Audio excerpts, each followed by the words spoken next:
তুই দেশের কোনো নাগরিক না। ফিঙ্গারের কারণে ওর হচ্ছে মনের আশা এখনই ভেঙে যাচ্ছে। আমার হলো দাদার থেকে এই অবস্থা। একটি পরিবারের 4 প্রজন্ম ধরে হাতের আঙ্গুলে নেই ফিঙ্গারপ্রিন্ট। এই অদ্ভুত বংশগত সমস্যায় বিপাকে পড়েছেন পুরো পরিবার সহ তাদের নিকটতম আত্মীয় স্বজনরা। জাতীয় পরিচয়পত্র, মোবাইল সিম, এমনকি চাকরিও করতে পারছেন না তারা।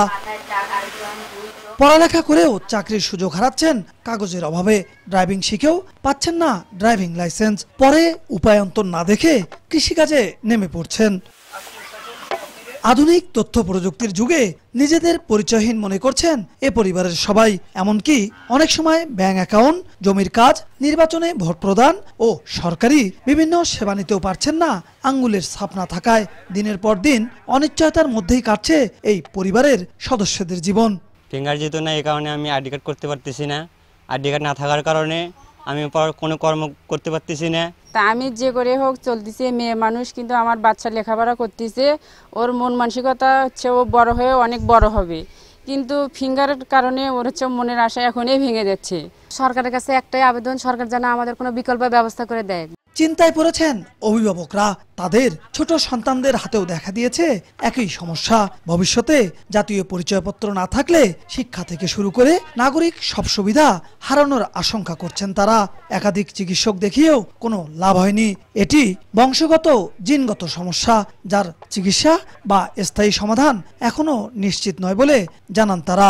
আমার হলো দাদার থেকে এই অবস্থা, তার থেকে আমার বাবা, তার থেকে আমাদের ছেলে মেয়েদের ঘরে আমার হয়েছে। আমার হলো ছেলে মেয়ের ঘরে ওই রকম দেখিয়ে কাজকর্ম করতে পারে না। লোকজন জানলে বলে তুই কি, তোর ফিঙ্গারপ্রিন্ট নাই, তুই রোহিঙ্গা, তুই দেশের কোনো নাগরিক না, আমাদের ইনসাল্ট করে।